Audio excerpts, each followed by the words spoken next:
मला तिच्या जीवाच्या बाबतीत कोणताही धोकापत करायचा नाही.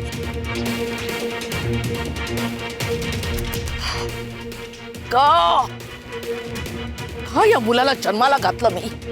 व्यर्थ आहे, सगळं व्यर्थ आहे. या बायको पुढे याला आपल्या आईच्या अपमानाची, कुचंबडीची काहीच चिंता उरलेली नाहीये. तू याच्यासाठी या चेटकिणीला घरात आणण्याचा धोका पत्करलास आणि हा घरी तुझी सेवा करण्याऐवजी हिचा पहारेकरी म्हणून राबणार आहे.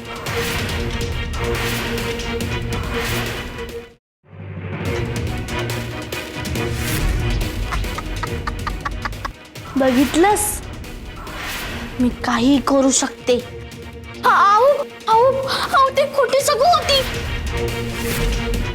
बहिणी, मातृभक्त म्हणून याचं आम्हाला केवढं कौतुक होतं, पण ह्याने तुम्हाला पण लातच मारली हो. छे छे छे छे छे छे दिगू, अरे काय वागणं आहे तुझं हा? अरे त्या चेटकिणीची कड घेऊन तू तुझ्या रमाईची अवज्ञा करतोयस? नाही काका, सकुला घरी आणण्याचा निर्णय रमाईचाच होता, त्याचाच मी आदर करतोय.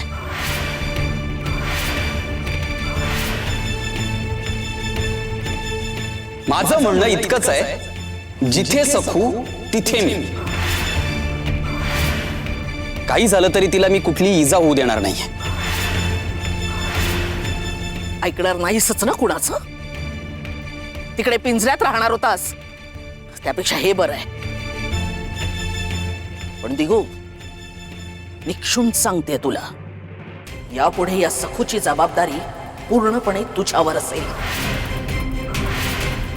ही कार्टी कुठे पळून गेली ना, तर मी स्वतः तुला गावासमोर उभं करेन, लक्षात ठेव.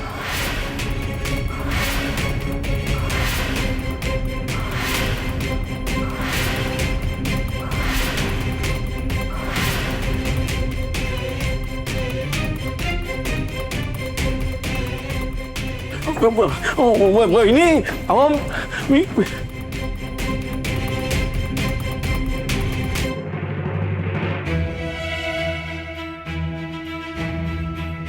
असं होणारच होतं सखू, तू नको मनावर घेऊस. अगं चांगली बाजू बघ ना, नजर कैदेत असलो तरी आपण आपल्या घरी आलोय की नाही.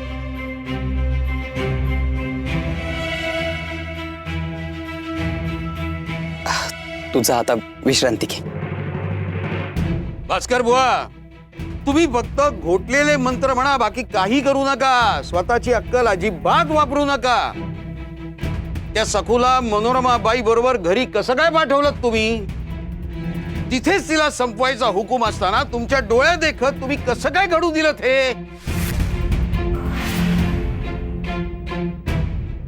सुभेदार, तुम्ही फक्त नावाचे सुभेदार आहात. मर्दुमुकी म्हणाल तर शून्यच. तुम्ही आम्हाला सांगता ना, उंटावरून शेळ्या हाकू नका म्हणून. तुम्ही काय करता? हत्तीवरून उंट हाकता, स्वतः पडद्यामागे लपून मला पुढे कशाला करता? हो, त्या सखूला मनोरमाबाईच्या घेऊन गेले ना, ते माझ्या सांगण्यावरनं नाही, तो पाटलांचा निर्णय होता. आणि तुमच्यात जर हिम्मत असेल ना, तर जा आणि त्या पाटलाला जाब विचारा. अहो, माझ्यावरच उगाच नरड्याच्या शिरा कशाला ताणताय? रमाई, अगं काय झालंय तुला? तू त्या चेटकिणीला घरात का आणलंस? अगं शंभू बळासोबत तिने काय केलं आठवतंय ना? हो ना, पुन्हा काही वेडं वाकडं झालं किंवा ती इथून पळून गेली आणि गावात तिने नवा हैदोस घातला तर सगळे गावकरी आपलं घर पेटवून देतील, आपल्याला वाळीत टाकतील. आणि मला काय वाटतं वहिनी माहितीये का, तुम्ही तिला घरात आणायलाच नको होतं. गावकीचा अंतिम निर्णय होईपातूर त्या दोघांना तुझ्या घरात ठेव. जाऊबाई, अहो जास्तीत जास्त वेळ मी चुलगऱ्यात असते आणि माझ्यासोबत ती चेटकीण असणार, म्हणजे माझ्या जीवाला धोका. अहो तुम्ही उगाचच आणलं होती ना. गप्प बसा, गप्प बसा. काय चाललंय तुमचं? माझ्याच घरात राहताय फुकटचं आणि मलाच सल्ले देताय, माझ्या चुका काढताय. अभिमान कुठले आणि